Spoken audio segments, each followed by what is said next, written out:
السلام علیکم ورحمۃ اللہ وبرکاتہ۔ جمعے کا دن تمام دنوں کا سردار ہے۔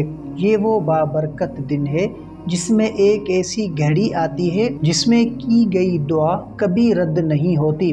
آج ہم آپ کو جمعے کے دن کا ایک ایسا وظیفہ بتائیں گے جو نہ صرف رزق کے دروازے کھولتا ہے بلکہ دل کی مرادیں پوری کرتا ہے اور زندگی بدل دیتا ہے۔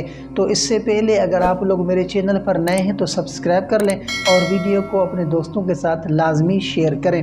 تو سب سے پہلے کہ وظیفہ سورۃ الکوثر اور درود پاک اور اللہ کے صفاتی نام، یہ عمل خاص طور پر جمعے کی نماز کے بعد کیا جاتا ہے۔ تو اس وظیفے کا طریقہ کار کیا ہے؟ تو دیکھیں، سب سے پہلے آپ نے جمعے کے دن فجر سے مغرب تک کسی بھی وقت باوضو ہو کر تنہائی میں بیٹھیں۔ 3 بار آپ نے درود ابراہیم پڑھنا ہے۔ اس کے بعد آپ نے جو ہے وہ 41 بار سورۃ الکوثر پڑھنی ہے۔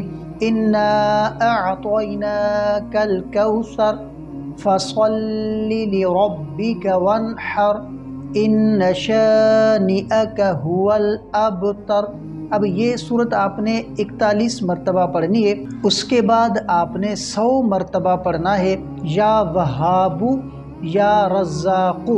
یہ تسبیح آپ نے جو ہے وہ 100 بار پڑھنی ہے۔ اس کے بعد آخر میں آپ نے 3 بار پھر درود ابراہیم پڑھنا ہے۔ اس کے بعد ہاتھ اٹھا کر اللہ تعالیٰ سے اپنی حاجت، رزق، مغفرت اور سکون کی دعا کریں۔ اگر یہ عمل ہر جمعے کو مستقل کیا جائے تو انشاءاللہ بند رزق کھل جاتا ہے، مقاصد پورے ہوتے ہیں اور دل کو روحانی سکون نصیب ہوتا ہے۔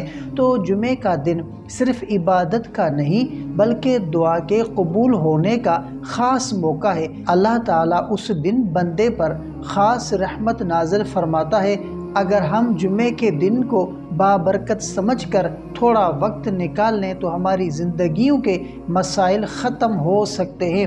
اگر آپ کو یہ ویڈیو فائدہ مند لگی ہو تو اسے لائک کریں اور شیئر ضرور کریں تاکہ دوسروں تک بھی یہ نور پہنچے، اور ہمارے چینل علامہ عابد علی اشرفی کو لازمی سبسکرائب کریں تاکہ آپ کو مزید اسلامی وظائف اور خوابوں کی تعبیرات کی روحانی ویڈیوز وقت پر ملتی رہے۔ اللہ آپ کا جمعہ مبارک کرے اور ہر دعا کو قبول فرمائے۔ تو ملتے ہیں اگلی ویڈیو میں، تب تک کے لیے اپنا بہت سارا خیال رکھیں اور ہمیں اپنی دعاؤں میں یاد رکھیں۔ السلام علیکم ورحمۃ اللہ وبرکاتہ۔